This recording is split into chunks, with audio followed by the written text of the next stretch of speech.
ಲಲಿತಾ ಪರಮೇಶ್ವರಿ ಪಾದಕ್ಕೆ ನಮಸ್ಕಾರವನ್ನ ಮಾಡ್ತಾ, ಗುರು ಹಿರಿಯರನ್ನ, ಆರಾಧ್ಯ ದೇವರನ್ನ ಮನಸ್ಸಲ್ಲಿ ಸ್ಮರಣೆಯನ್ನ ಮಾಡ್ತಾ ತರಗತಿಯನ್ನ ಪ್ರಾರಂಭ ಮಾಡೋಣ. ನಿನ್ನೆ ತರಗತಿಯಲ್ಲಿ 50ನೆಯ ಶ್ಲೋಕದ ಅರ್ಥವನ್ನ ನಾವು ತಿಳ್ಕೊಂಡು ಆ ತಾಟಂಕದ ಮಹಿಮೆ ಹೇಳ್ದೆ ನಾನು ನಿಮ್ಗೆ ಹೇಗೆ ಅಂತಕ್ಕಂಥ ವಿಚಾರ. ಶಿವ ಪಾರ್ವತಿಯರ ಒಂದು ಅದ್ಭುತವಾದಂತಹ ಒಂದು ಕಥಾ ಹಿನ್ನೆಲೆ. ಇವತ್ತಿನ ತರಗತಿಯಲ್ಲಿ 51ನೆಯ ಶ್ಲೋಕವನ್ನ ನೋಡೋಣ. ಈ 51ನೆಯ ಶ್ಲೋಕದಲ್ಲಿ ದೇವಿಯ ನವರಸಯುಕ್ತ ನೋಟದ ವರ್ಣನೆ ಬಗ್ಗೆ ಹೇಳ್ತಾರೆ. ನೋಡಿ, ಮನುಷ್ಯನ ಕಣ್ಣಿದೆ, ಕಣ್ಣು ಸುಮ್ಮನೆ ಇಲ್ಲ, ಅದು ಏನೇನೋ ನೋಡುತ್ತೆ, ಯಾವ್ಯಾವ ರೀತಿಯಿಂದನೂ ನೋಡುತ್ತೆ. ಹಾಗೆ ಹೋಗ್ತಾ ಇರ್ತೀರಾ, ಎಲ್ಲೋ ವಿಶೇಷವಾದ ಎಲ್ಲೋ ತಿಂಡಿ ಮಾಡ್ತಾ ಇರ್ತಾರೆ, ಆ ತಿಂಡಿ ನೋಡಿದ ತಕ್ಷಣ ಕಣ್ಣು ಆಸೆ ಅಂತಕ್ಕಂತ ಒಂದು ರಸದಿಂದ ನೋಡುತ್ತೆ. ಎಲ್ಲೋ ಹೋಗ್ತಾ ಇರ್ತೀರಾ, ಯಾವ್ದೋ ಕೊಳೆತ ವಸ್ತುವನ್ನ ನೋಡ್ತೀರಾ, ಆವಾಗ ಒಂಥರ ಅಸಹ್ಯದ ಮನೋಭಾವ, ಇನ್ಯಾರ ಮೇಲೋ ದೌರ್ಜನ್ಯ ಆಗ್ತಾ ಇದ್ರೆ ಕೋಪ, ಭೀಭತ್ಸ, ಬೇರೆ ಬೇರೆ ರೀತಿಯಾದಂತಹ ನೋಟವನ್ನ ನೋಡೋ ಶಕ್ತಿ ಇರೋದು ಕಣ್ಣಿಗೆ. ಯಾವ ರೀತಿ ತಾಯಿ ನವರಸಯುಕ್ತವಾದ ನೋಟದ ಒಂದು ಶೃಂಗಾರ ಹೇಗಿರುತ್ತೆ, ಯಾವ ರಸದಿಂದ ಯಾವುದನ್ನ ತಾಯಿ ನೋಡ್ತಾಳೆ ಅನ್ನೋ ವಿಚಾರವನ್ನ ನಾವು 51ನೇ ಶ್ಲೋಕ, ಶಿವೇ ಶೃಂಗಾರಾರ್ಧ ತದಿತ ರಜನೇ ಕುತ್ಸನುಪರ ಸರೋಷ ಗಂಗಾಯಾಮ್ ಗಿರೀಶ ಚರಿತೆ ವಿಸ್ಮಯವತಿ ಅಂತಕ್ಕಂಥ ಶ್ಲೋಕದಲ್ಲಿ ನಾವು ತಿಳ್ಕೊಳ್ಳೋಣ. ನೋಡಿ, ಒಬ್ಬೊಬ್ರಲ್ಲಿ ಒಂದೊಂದು ರೀತಿಯ ರಸಭಾವ ತಾಳುತ್ತೆ, ಒಬ್ಬೊಬ್ರಲ್ಲಿ ಒಂದೊಂದು ರೀತಿ. ಎಲ್ಲರಲ್ಲೂ ಒಂದೇ ರೀತಿಯಾದ ರಸಭಾವ ಇರಬೇಕು ಅಂತ ಏನಿಲ್ಲ. ನೀವಿದ್ದಾಗ ನಾನಿಲ್ಲ, ನಾನಿದ್ದಾಗ ನೀವಿಲ್ಲ. ಹಾಗೂ ದಿನದ 24 ಗಂಟೆ ಕೂಡ ನಮ್ಮ ಮನಸ್ಸು ಏಕೀಕೃತವಾಗಿರಲ್ಲ, ಕಾನ್ಸಂಟ್ರೇಷನ್ ಆಗಿರಲ್ಲ. ಪತಿಯಾದ ಶಿವನಲ್ಲಿ ಜಗನ್ಮಾತೆ ಕಲೆತಾಗ ಶೃಂಗಾರ ರಸವನ್ನ ತಾಳ್ತಾಳೆ. ಶಿವನನ್ನ ಬಿಟ್ಟು ಬೇರೆಯವರಲ್ಲಿ ಅಸಹ್ಯಕರವಾದಂತಹ ಭೀಭತ್ಸ ರಸಭಾವವನ್ನ ತಾಯಿ ತಾಳ್ತಾಳೆ. ಯಾರನ್ನಾದ್ರೂ ಸಿಟ್ಟಿನಿಂದ ನೋಡಿದಾಗ ರೌದ್ರ ರಸವನ್ನ ತಾಯಿ ತಳೆದಿರ್ತಾಳೆ. ಶಿವನ ತ್ರಿಪುರ ವಿಜಯ ಮೊದಲಾದ ಚರಿತ್ರೆ ವಿಚಾರ ಬಂದಾಗ ಯಾರಾದ್ರೂ ತನ್ನ ಗಂಡನನ್ನ ಹೊಗಳುತ್ತಾ ಇದ್ದಾರೆ ಅಥವಾ ಗಂಡನ ಸಾಧನೆ ಗೊತ್ತಾದಾಗ, ಶಿವನ ಸಾಧನೆ ಗೊತ್ತಾದಾಗ ಅದ್ಭುತ ಅಂತಕ್ಕಂಥ ರಸವನ್ನ ತಾಳ್ತಾಳೆ.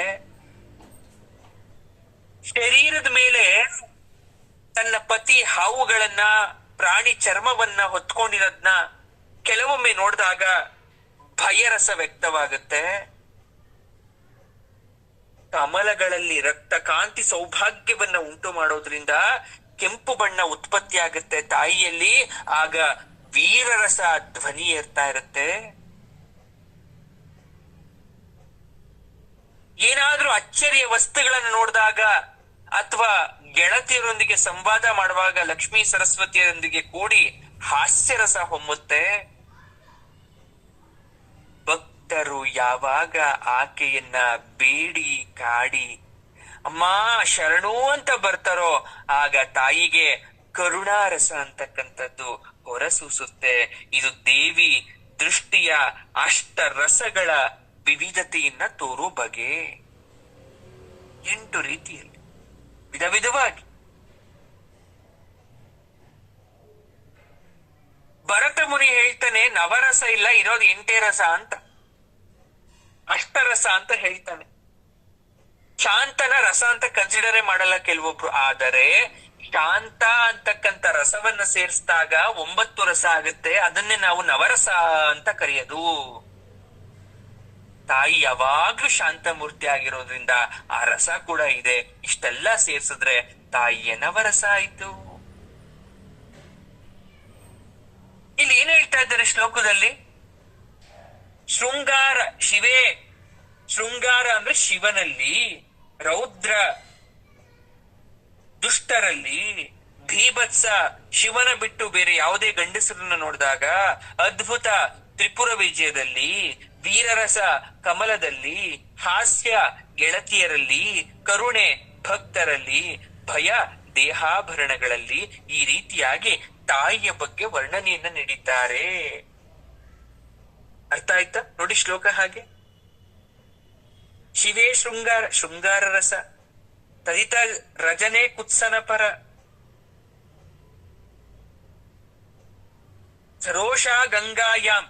ಅಂದ್ರೆ ಇಲ್ಲಿ ಏನ್ ಎಕ್ಸ್ಪ್ಲೈನ್ ಮಾಡ್ತಾರೆ ಅಂದ್ರೆ, ಗಂಗೆಯನ್ನ ನೋಡಿದಾಗ ತಾಯಿಗೆ ಬೀಭತ್ಸ ಆಗ್ತಾಳಂತೆ, ಹೊಟ್ಟೆ ಕಿಚ್ಚಾಗುತ್ತಂತೆ. ತಲೆ ಮೇಲೆ ಕೂರ್ಸ್ಕೊಂಡ್ಬಿಟ್ಟಿದಾನಲ್ಲ ಪರಮಾತ್ಮ ನನ್ನ ಗಂಡ, ಅದಕ್ಕೆ ಸರೋಷ ಗಂಗಾಯಾಮ್ ಅಂತ. ಗಿರೀಶ ಚರಿತೆ, ವಿಸ್ಮಯ, ಭೀತ, ಹೀಗೆ ಎಲ್ಲ ರಸಗಳನ್ನ ವರ್ಣಿಸ್ತಾ ಇದ್ದಾರೆ. ಎಲ್ಲ ರಸಗಳನ್ನ ವರ್ಣಿಸ್ತಾ ಇದ್ದಾರೆ. ನೋಡಿ, ಶ್ಲೋಕದಲ್ಲಿ 9 ರಸಗಳಿದೆ ಅಂತ ಕೆಲವೊಬ್ರು ಹೇಳ್ತಾರೆ. ಕೆಲವೊಬ್ರು ಹೇಳ್ತಾರೆ ಇಲ್ಲ, ಶಂಕರಾಚಾರ್ಯರು 8 ರಸ ಹೇಳಿರೋದು ಅಂತ ಹೇಳ್ತಾರೆ. ಹೇಳಿದ್ರು ಹೇಳ್ದೇ ಇದ್ರು ಪರೋಕ್ಷವಾಗಿ ಶಾಂತ ರಸವನ್ನ ನಾವು ಮೆನ್ಷನ್ ಮಾಡ್ಲೇಬೇಕಾಗಿಲ್ಲ. ಅಮ್ಮನವ್ರಿಗಿರ್ತಕ್ಕಂತ ಶಾಂತತೆಯನ್ನ ಸೇರಿಸ್ಕೊಂಡ್ರೆ ಇದು ನವರಸ ಆಗತ್ತೆ. ತಡಿತ ರಜನೆ ಕುತ್ಸನ ಪರ ಅಂತ ಹೇಳಿದ್ರಲ್ಲ, ಹಂಗಂದ್ರೆ ಏನು? ಶಾಂತರಸ ಅದು ಇಂಡೈರೆಕ್ಟ್ ಆಗಿ. ಶೃಂಗಾರ, ಹಾಸ್ಯ, ಕರುಣ, ರೌದ್ರ, ವೀರ, ಭಯಾನಕ, ಬೀಭತ್ಸ, ಅದ್ಭುತ, ಶಾಂತಾಕ್ಯ ರಸ, ನವ ಸಮೀರಿತ ಅಂತ ಒಂದು ಸೂತ್ರ. ಹೇಗ್ ನೆನ್ಪಿಟ್ಕೋಬೇಕು ಗುರುಗಳೇ ನವರಸ ಅಂದ್ರೆ? ಅದನ್ನ ನಾವೆಲ್ಲ ಹೇಗ್ ನೆನ್ಪಿಟ್ಕೊಂತೀವಿ ಅಂದ್ರೆ, ಅದು ಒಂದು ಸೂತ್ರ ಮಾಡ್ಬಿಟ್ಟಿವಿ, ಒಂದು ಫಾರ್ಮುಲಾ. ಶೃಂಗಾರ, ಹಾಸ್ಯ, ಕರುಣ, ರೌದ್ರ, ವೀರ, ಭಯಾನಕ, ಬೀಭತ್ಸಾದ್ಭುತ, ಶಾಂತಾಖ್ಯ, ರಸಾನವ ಸಮೀರಿತಾ ಅಂತ ಒಂದು ಶ್ಲೋಕ.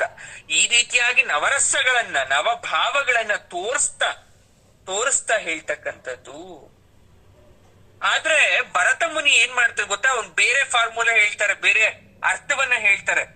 ರತಿರ್ ಹಾಸಶ್ಚ ಶೋಕಶ್ಚ ಕ್ರೋಧೋತ್ಸಾಹೋ ಭಯಂ ತಥಾ ಜುಗುಪ್ಸ ವಿಸ್ಮಯ ಶಮಾ ಸ್ಥಾಯಿ ಭಾವ ಪ್ರಕೀರ್ತಿತ ಅಂತ 8 ರಸ ಹೇಳ್ತಾರೆ. ನೋಡಿ, ಇದೆಲ್ಲ ಯಾಕೆ ನೀವು ಅರ್ಥ ಮಾಡ್ಕೋಬೇಕು ಅಂದ್ರೆ, ಎಲ್ಲರ ದೃಷ್ಟಿಯಲ್ಲೂ ಒಂದೇ ಆಗಿರ್ಲೇಬೇಕಾಗಿಲ್ಲ. ದೇವರನ್ನ ನೋಡ್ತಕ್ಕಂಥ ದೃಷ್ಟಿ ಒಂದೇ ತರನಾಗ್ಬೇಕಾಗಿಲ್ಲ. ಆದ್ರೆ ಕೊನೆಯಲ್ಲಿ ಅರ್ಥ ಮಾಡ್ಕೋಬೇಕಾಗಿರೋದು, ದೇವಿಯ ದೃಷ್ಟಿ ಸಹಜವಾಗಿ ಶಾಂತರಸದಿಂದ ಪೂರ್ಣ ಆಗೋದು ಮಾತ್ರ. ಉಳಿದ ಎಲ್ಲ ಅವಸ್ಥೆಗಳನ್ನ ವರ್ಣಿಸ್ಬೋದು. ಶಾಂತತೆಯನ್ನ ಹೇಗ್ ವರ್ಣಿಸ್ತೀರ ನೀವು? ಹಾಗಾಗಿ ಅದನ್ನ ಸೇರಿಸ್ಕೊಂಡು 49 ರಸಗಳನ್ನ ಹೇಳಬೇಕು. ನೋಡಿ, 41ನೇ ಶ್ಲೋಕ ಇದೇ ಸೌಂದರ್ಯಲಹರಿಲಿ ನವರಸ ಮಹಾತಾಂಡವ ನಟಂ ಅಂತ ಶಂಕರಾಚಾರ್ಯರು ಹೇಳ್ಬಿಟ್ಟಿದಾರಲ್ಲ. ಹಾಗಾದ್ರೆ 51ನೇ ಶ್ಲೋಕದಲ್ಲಿ 8 ಅಂತ ಯಾರೋ ಹೇಳ್ದಾಗ ಅದನ್ನ ನಾವು ಒಪ್ಕೊಳಕ್ಕಾಗಲ್ಲ. ತಾಯಿ ನವರಸಗಳಲ್ಲಿ ತನ್ನ ಕಣ್ಣಿನ ನೋಟವನ್ನ ಬೀರ್ತಾಳೆ. ಶಾಂತಂ ಪರಮಾನಂದ ಸ್ವರೂಪಂ ಅಂತ ದೊಡ್ಡವ್ರು ಹೇಳಿರೋ ಹಾಗೆ, ಶ್ರೀಮಾತೆ ಜಗಜ್ಜನನಿ ಲಲಿತಾ ಪರಮೇಶ್ವರಿ ಸಹಜ ಶಾಂತ ಸ್ವರೂಪಿಣಿ. ಜೀವನದಲ್ಲಿ ಸೌಂದರ್ಯವನ್ನ ಕಾಣ್ತಕ್ಕಂತ, ಅನುಭವಿಸ್ತಕ್ಕಂತ ಪರಮ ರಹಸ್ಯವನ್ನ ಶ್ಲೋಕ ಹೇಳ್ಕೊಟ್ಟಿದೆ. ಅರ್ಥ ಮಾಡ್ಕೊಳ್ಳಿ. ಪತಿಯಲ್ಲಿ ಭಕ್ತಿ, ಪ್ರೇಮ ಭಾವ. ಬೇರೆ ಗಂಡಸರು ನೋಡಿದಾಗ ಕುತ್ಸಿತ ಭಾವ ಬರಬೇಕು. ಬೇರೆ ಹೆಂಗಸರು ನೀಚ ಕೆಲಸ ಮಾಡುವಾಗ ರೋಷ ಬರಬೇಕು. ಪತಿಶೌರ್ಯ ಆದ್ರೆ ವಿಸ್ಮಯ ತೋರಿಸ್ಬೇಕು. ಪ್ರೇಮ ಭೀತಿ ಜಗತ್ತನ್ನ ನಿಭಾಯಿಸ್ಬೇಕು. ನಿಮ್ಮಲ್ಲಿ ಸಬಲತೆ ಲಕ್ಷಣ ಬರಬೇಕು. ಜನರಲ್ಲಿ ಸವಿನುಡಿ ಇರಬೇಕು. ಮಕ್ಕಳಲ್ಲಿ ದಯಾದೃಷ್ಟಿ ಇರಬೇಕು. ಇದೇ ಈ ಸೌಂದರ್ಯ ಲಹರಿ ಈ ಶ್ಲೋಕದಲ್ಲಿ ಅಡಿರ್ತಕ್ಕಂತ ಮಹಾರಹಸ್ಯ. ನೀವು ತಿಳ್ಕೊಬೇಕಾಗಿರ್ತಕ್ಕಂಥ ರಹಸ್ಯ ಇದು. ಶ್ರೀದೇವಿ ಭಾಗವತದಲ್ಲಿ ಬರುತ್ತಲ್ಲ, ದೇವಿ ಮಹಾತ್ಮೆ, ದುರ್ಗಾ ಸಪ್ತಶತಿ ಕಲಿತಿದ್ದೀರಲ್ಲ, ಶುಂಭ ನಿಶುಂಭ ರಾಕ್ಷಸರನ್ನ ಕುಸಂಸ್ಕಾರ ಭಾವದಿಂದ ನೋಡ್ತಾಳೆ ತಾಯಿ. ಯಾಕೆ ಗೊತ್ತಾ? ಇವರಿಬ್ರು ಆ ಜಗನ್ಮಾತೆಯನ್ನ ತಮ್ಮ ಮನೆ ಕೆಲ್ಸಕ್ಕೆ ನೇಮಿಸ್ಕೋಬೇಕು ಅಂತ ಯೋಚನೆ ಮಾಡ್ತಾರೆ. ಯಾರು? ಶುಂಭ ನಿಶುಂಭರು. ಇವಳನ್ನ, ಈ ಜಗನ್ಮಾತೆ ಅಂತ ಕರೀತಾರಲ್ಲ, ಇವಳನ್ನ ಯುದ್ಧದಲ್ಲಿ ಸೋಲ್ಸಿ ನಮ್ಮ ಮನೆ ಯೊಡತಿಯಾಗಿ ಮಾಡ್ಕೋಬೇಕು ಅಂತ ಯೋಚನೆ ಮಾಡ್ತಾರೆ. ಆದ್ರೆ ಅವ್ರು ಏನಾದ್ರೂ ಎಲ್ಲ ರಾಕ್ಷಸರನ್ನ ಬಲಿ ಕೊಟ್ಟು ಕಡೆಗೆ ಅವರು ಕೂಡ ಬಲಿಯಾದ್ರು. ಯಾಕೆ? ತಾಯಿಯ ಯಾವ ದೃಷ್ಟಿ ಬಿತ್ತಲ್ಲಿ? ತಾಯಿಯ ದೃಷ್ಟಿ ಕ್ರೂರವಾಗಿತ್ತು, ಭೀವತ್ಸ ವೀರದಿಂದ ಕೂಡಿತ್ತು. ಹಾಗಾಗಿ ಅವರ ನಾಶ ಆದರು. ನೋಡಿ, ಇಲ್ಲಿ ತಪ್ಪರ್ಥ ಮಾಡ್ಕೋಬಾರದು. ಗಂಗೆಯನ್ನ ಸವತಿ ಅಂತ ಹೇಳಿದ್ದಾರೆ ಅಂತ. ನಮ್ಮ ಪ್ರಕಾರ ಸವತಿ ಅಂದ್ರೆ ಕೆಟ್ಟ ಪದ, ಸವತಿ ಅಂದ್ರೆ ಕೆಟ್ಟ ಪದ ಅಲ್ಲ. ಅದು ಹಾಗೆ ಬಿಂಬಿಸ್ಕೊಂಡ್ಬಿಟ್ಟಿದೀವಿ. ಸವತಿ ಅಂದ್ರೆ ಮತ್ತೊಬ್ಬ ಹೆಂಡತಿ ಅಂತ ಅಷ್ಟೇ.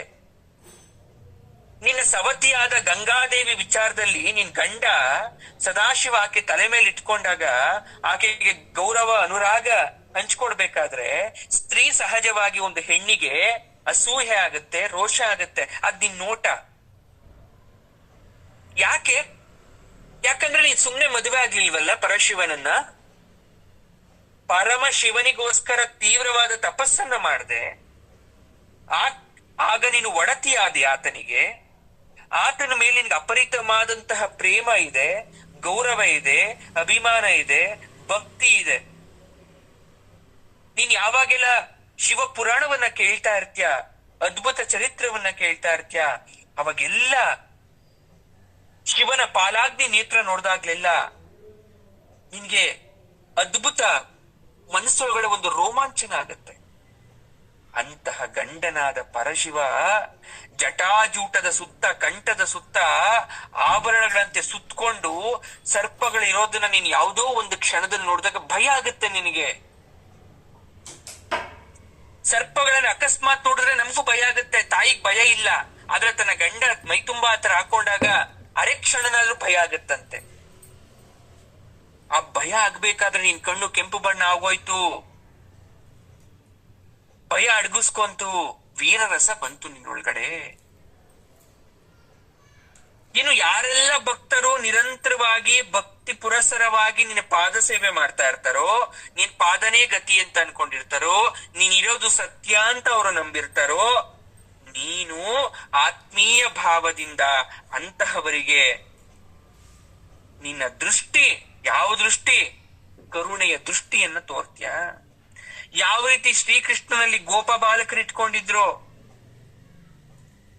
ಆ ತರ ನಿನ್ನ ಮೇಲೆ ಇಟ್ಕೊಂಡಾಗ ನಿನ್ ಕೈ ಬಿಡಲ್ಲ.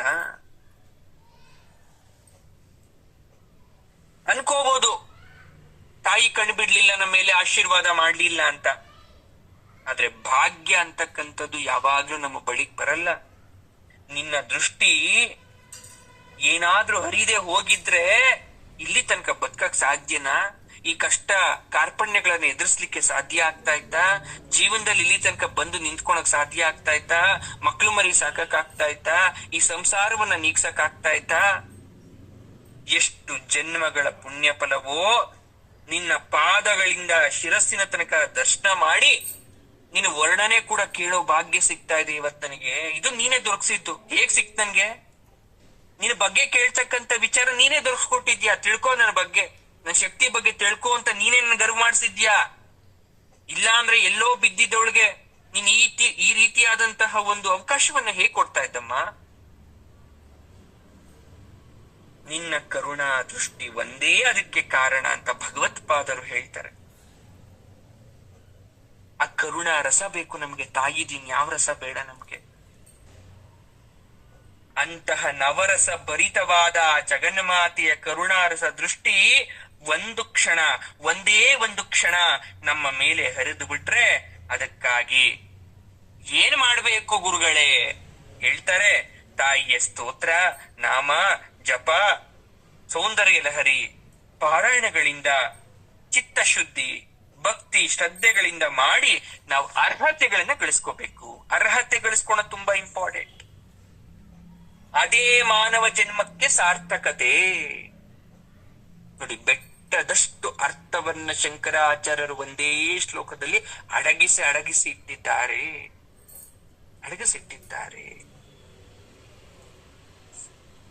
ಅದನ್ನ ನಾವು ಅರ್ಥ ಮಾಡ್ಕೋಬೇಕು. ಏನು ಬೇಡಮ್ಮ ನೀನು, ನನ್ಗೆ ಇನ್ಯಾವ ದೃಷ್ಟಿನೂ ಬೇಡ, ನನ್ಗೆ ಇನ್ನೇನು ಬೇಡ, ನಿನ್ನ ಕರುಣಾ ದೃಷ್ಟಿ ಒಂದ್ ಕೊಟ್ಬಿಡು ಸಾಕು. ಇನ್ನೇನು ಬೇಕು ನನ್ಗೆ?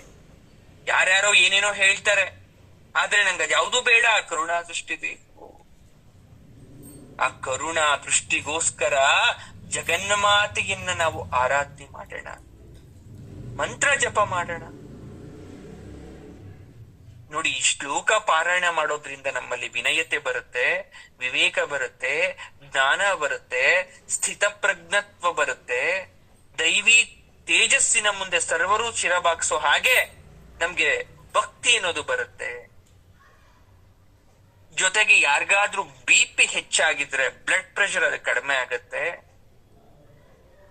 ಮುಖ್ಯವಾಗಿ ಸರ್ವಜನ ವಶ್ಯ. ಏನು ಸರ್ವಜನ ವಶ್ಯ ಅಂದ್ರೆ ಎಲ್ರೂ ವಶ್ಯ ಆಗ್ಬೇಕಾಗಿಲ್ಲ. ನಮ್ಮ ದೇಹದಲ್ಲಿ ಇರ್ತಕ್ಕಂಥ ಅಂಗಾಂಗಗಳು ನಮ್ಗೆ ಸಪೋರ್ಟ್ ಮಾಡಿದ್ರೆ ಸಾಕು, ಅದು ಸರ್ವಜನ ವಶ್ಯಕ್ಕೆ ಲೆಕ್ಕ. ದಿನಕ್ಕೆ 1000 ಬಾರಿ 45 ದಿವಸ ಇದನ್ನ ಪಾರಾಯಣ ಮಾಡೋದ್ರಿಂದ ದೇವಿಯ ನವರಸದಲ್ಲಿ ಕರುಣಾರಸ ಅಂತಕ್ಕಂಥ ಕೃಪಾದೃಷ್ಟಿ ನಮ್ಮ ಮೇಲೆ ಬೀರುತ್ತೆ.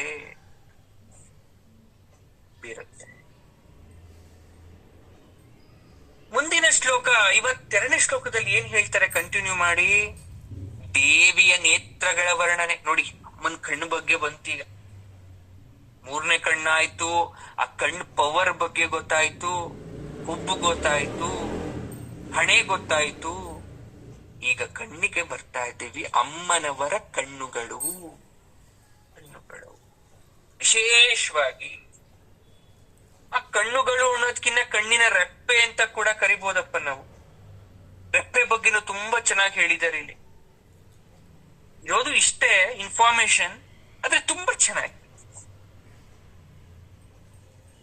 ನೋಡಿ. ಮನ್ಮಥನ ಬಾಣಗಳು 5. ಮೊದಲು ತಿಳ್ಕೊಳ್ಳಿ, ನಾನು ಹೇಳಿದ್ದೀನಿ ಹಿಂದೆ ಕೂಡ, ಇನ್ನೊಮ್ಮೆ ಉಚ್ಚರಿಸ್ತಾ ಇದ್ದೇನೆ. ಮನ್ಮಥನ ಬಾಣಗಳು 5 ಬಾಣ: ಉನ್ಮಾದನ, ತಾಪನ, ಕ್ಷೋಭಣ, ಸ್ತಂಭನ, ಸಮ್ಮೋಹನ.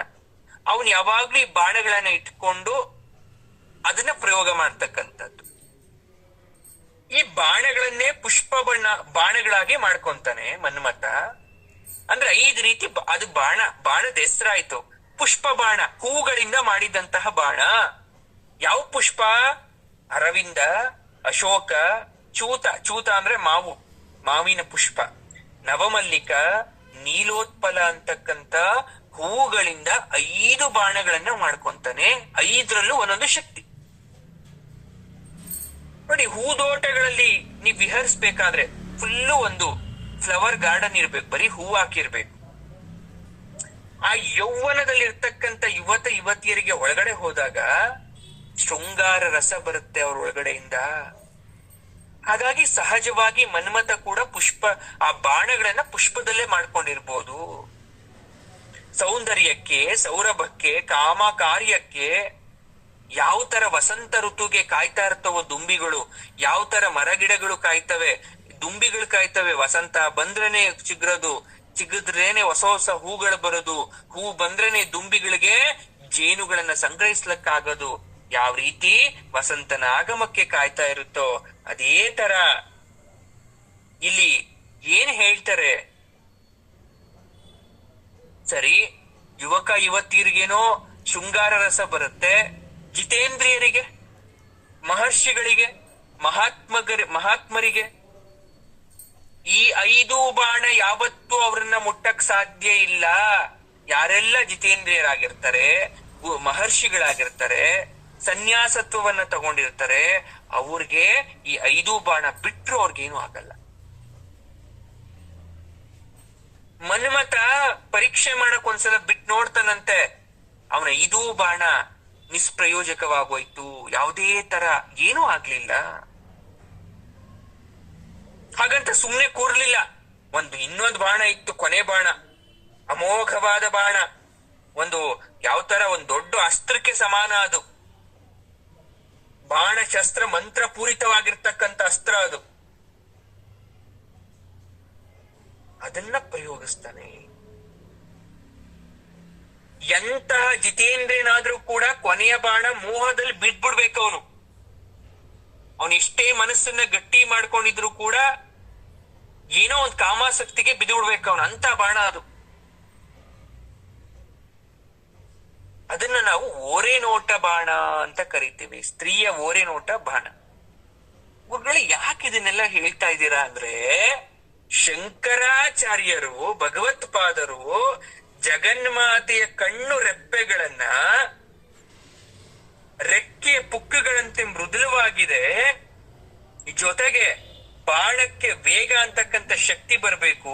ಆ ಬಾಣ ಬಿಡ್ಬೇಕಾದ್ರೆ ಕೈ ಬೆರಳುಗಳಿಗೆ ತರ್ಚ್ಕೊಂಡು ಹೋಗದೆ ಇರೋ ತರ ಬಾಣ ಹಿಡ್ಕೊಂಡು ಎರಡೂ ಪಕ್ಕಗಳಲ್ಲಿ ಕಟ್ಕೊಂಡು, ಯಾವ ತರ ವಿಹಂಗದ ಪುಕ್ಕ ಅಂದ್ರೆ ಈ ಬರ್ಡ್ಸ್ ಫೆದರ್ ಯಾವ ತರ ಪಕ್ಷಿಗಳಿಗೆ ಆ ರೆಕ್ಕೆ ಇರುತ್ತೋ ಆ ತರ ಹುಷಾರಾಗಿ ನಾವು ಅದನ್ನ ಎಳೆದು ಬಿಡ್ತಕ್ಕಂಥದ್ದು ಒಂದು ಕಲೆ. ಎಲ್ರಿಗೂ ಕೂಡ ಈ ಬಾಣ ಪ್ರಯೋಗ ಸಾಧ್ಯ ಇಲ್ಲ. ಇದು ಶಸ್ತ್ರ ವಿದ್ಯಾ ನಿಪುಣರಿಗೆ ಮಾತ್ರ, ಯಾರು ಪ್ರಾಕ್ಟೀಸ್ ಮಾಡಿರ್ತಾರೆ ಅವ್ರಿಗೆ ಮಾತ್ರ ಸಾಧ್ಯ. ಗರುಡ ರೆಕ್ಕೆ ಪುಕ್ಕಗಳು ಮೆತ್ತಗೆ ಕೈಗಳಿಗೆ ತಗ್ಲೋ ತರ ಕಟ್ತಾ ಇದ್ರು ಆಗಿನ ಕಾಲದಲ್ಲಿ. ಈ ಪುಕ್ಕ ಯಾಕೆ ಆಗ್ತಾ ಇದ್ರು, ಆ ಕಡೆ ಈ ಕಡೆ ಕಟ್ತಾ ಇದ್ರು ಅಂದ್ರೆ ಬಾಣ ಪ್ರಯೋಗ ಮಾಡ್ಬೇಕಾದ್ರೆ ಕೈಗೆ ಯಾವುದೇ ರೀತಿಯಾದ ಹಾನಿ ಆಗಬಾರದು ಅಂತ. ಅದೇ ತರ ತಾಯಿಯ ಕಣ್ಣುಗಳಿಗೆ ಹಾನಿಯಾಗದಂತೆ ಕಣ್ಣಿನ ಮೇಲೆ 2 ರೆಪ್ಪೆಗಳು ಪ್ರೊಟೆಕ್ಟ್ ಮಾಡ್ತಾ ಇದೆ, ಕಾಪಾಡ್ತಾ ಇದೆ 2 ಕಣ್ಣುಗಳನ್ನ. ಅಮ್ಮನವರ ಕಣ್ಣು ಕರ್ಣಾಂತರವಾಗಿ ವಿಸ್ತಾರ ಆಗಿದೆ ಅಂತ ಹೇಳ್ಬಿಟ್ಟಿದೀನಿ, ಕಿವಿ ತನಕ ಇದೆ ಅಮ್ಮನ ಕಣ್ಣು ಅಂತ. ಈ ಕಣ್ರೆಪ್ಪೆ ಆ ಕಿವಿ ತನಕ ಇರಕ್ ಸಾಧ್ಯ ಇಲ್ಲ. ಕಣ್ಣಿನ ಅರ್ಧ ಭಾಗ ಮಾತ್ರ ಪ್ರೊಟೆಕ್ಟ್ ಮಾಡೋದು, ಅಮ್ಮನವರ ಅರ್ಧ ಭಾಗ. ಈ ಅಮ್ಮನವರ ಕೊನೆ ಕಣ್ಣಿದೆಯಲ್ಲ, ಅದನ್ನ ನಾವು ಓರೆ ನೋಟ ಅಂತ ಕರಿತೀವಿ. ಅದು ಕಣ್ಣು ರೆಪ್ಪೆಯಿಂದ ಹೊರತಾಗಿ ಹೊರಗಡೆ ಇದ್ದು ಯಾವ ರೀತಿ ಹೊಳಿತಾ ಇದೆ ಅಂದ್ರೆ ಮನ್ಮಥನ ಚಮತ್ಕಾರದ ಬಾಣದಂತೆ. ಈಗ ಅರ್ಥ ಆಯ್ತಾ ಯಾಕೆ ಮನ್ಮಥನ ಬಾಣದ ಬಗ್ಗೆ ಹೇಳ್ದೆ ಅಂತ? 5 ಬಾಣ ನಿಷ್ಪ್ರಯೋಜಕ ಆದ್ರೆ ಕೊನೆಯ ಬಾಣ ಓರೆ ನೋಟ ಅಂತಕ್ಕಂಥ ಬಾಣವನ್ನ ಪ್ರಯೋಗ ಮಾಡಿ ಯಾವ ರೀತಿ ಎಂತಹ ಜಿತೇಂದ್ರನನ್ನು ಕೂಡ ಅವನು ಮೋಹಗೊಳಿಸ್ತಾನೋ ಅದೇ ತರ ಜಗನ್ಮಾತೆಯ ಓರೆಗಣ್ಣಿನ ನೋಟ ನಮ್ಮನ್ನೆಲ್ಲ ಮೋಹಗೊಳಿಸ್ತಾ ಇದೆ, ಮೋಹಗೊಳಿಸ್ತಾ ಇದೆ. ನೋಡಿ, ಕೃತಕ ಕಣ್ರೆಪ್ಪೆ ಇಟ್ಕೊಂತೀರಾ, ಹೆಣ್ಮಕ್ಳಿಗೆಲ್ಲ ಆರ್ಟಿಫಿಷಿಯಲ್ ಐಬ್ರೋಸ್ ಇಟ್ಕೊಂತೀರಾ, ಯಾತಕ್ಕೋಸ್ಕರ ಸುಂದರವಾಗಿ ಕಾಣಿಸ್ಲಿ ಅಂತ. ಆದ್ರೆ ಸಹಜ ಸೌಂದರ್ಯದಿಂದ ಕೂಡಿದ ಕಣ್ರೆಪ್ಪೆ ಕೆಲವರಲ್ಲಿ ಸಹಜವಾಗಿ ಇರುತ್ತೆ. ಅವರ ಕಣ್ಣು ಕಣ್ರೆಪ್ಪೆ ಅವರ ಮುಖಕ್ಕೆ ಪ್ರತ್ಯೇಕ ಆಕರ್ಷಣೆಯಾಗಿರುತ್ತೆ. ಎಷ್ಟು ಸಲ ನೋಡಿದ್ರು ಕೂಡ ಕೆಲವೊಬ್ಬರನ್ನ ನೋಡ್ತಾ ಇರ್ಬೇಕು ಅನ್ಸುತ್ತೆ. ಇದರ ಸಾಲಲ್ಲಿ ಮೊದಲು ನಿಂತಕ್ಕಂಥದ್ದು ಜಗನ್ಮಾತೆ. ಜಗನ್ಮಾತೆಯ ನೇತ್ರ ಸೌಂದರ್ಯವನ್ನ ಮನಸ್ಸಲ್ಲಿ ಊಹೆ ಮಾಡ್ಕೊಳ್ಳಿ, ಎಂತಹ ಆನಂದವನ್ನ ಕೊಡುತ್ತೆ ನೋಡಿ. ಪರ್ವತರಾಜನಾದ ಹಿಮವಂತನ ವಂಶಕ್ಕೆ ಶಿರೋಭೂಷಣಲಾಗಿರ್ತಕ್ಕಂಥ ಜಗನ್ಮಾತೆ ಗಿರಿಜೆ, ಅವಳ ಕಣ್ಣು ತ್ರಿಪುರಗಳನ್ನು ಜಯಿಸಿದ ಪರಶಿವನ ಚಿತ್ತದ ಶಾಂತಿಯನ್ನ ಭಂಗ ಮಾಡಬೇಕು ಅನ್ನೋ ರೀತಿ ಅವಳ ಓರೆ ಕಣ್ಣಿನ ನೋಟ ನೋಡ್ತಾ ಇದೆ. ಇದನ್ನ ಹೇಳ್ತಾ ಇದ್ದಾರೆ. 6ನೇ ಬಾಣ ಸ್ತ್ರೀಯರ ದೃಷ್ಟಿ ಅಲ್ಲ, ಅಮ್ಮನ ಶಕ್ತಿ ಅಂತ ಹೇಳ್ತಾ ಇರೋದು. ಇಂತಹ ವಿಶೇಷವಾದಂತಹ ಶ್ಲೋಕವನ್ನ ನಾವು ಪಠಣ ಮಾಡಿದ್ದಾದ್ರೆ 45 ದಿವಸಗಳ ಕಾಲ 1000 ಬಾರಿ ENT ಪ್ರಾಬ್ಲಮ್ಸ್, ಕಿವಿ ಕಣ್ಣು ರೋಗ ನಮಗೆ ನಿವಾರಣೆ ಆಗತ್ತೆ. ಕಿವಿಗೆ ಸಂಬಂಧಪಟ್ಟಂತಹ, ಕಣ್ಣಿಗೆ ಸಂಬಂಧಪಟ್ಟಂತಹ ಯಾವುದೇ ರೀತಿಯಾದಂತಹ ಕಾಯಿಲೆ ಇದ್ರೂ ಕೂಡ ಗುಣ ಆಗುತ್ತೆ ಅಂತ ಹೇಳ್ತಾರೆ. ಈ ರೀತಿಯಾಗಿ ಅಮ್ಮನವರ ವೈಭವದ ವರ್ಣನೆಯನ್ನ ನಾವು ಮತ್ತಷ್ಟು ಕಲಿತಾ ಕೇಳಿಸ್ಕೊಳ್ತಾ ಹೋಗೋಣ. ಮುಂದಿನ ತರಗತಿಯಲ್ಲಿ ಸರ್ವಂ ಶ್ರೀದೇವಿ ಪಾದಾರ್ಪಣಮಸ್ತು. ಧನ್ಯವಾದ.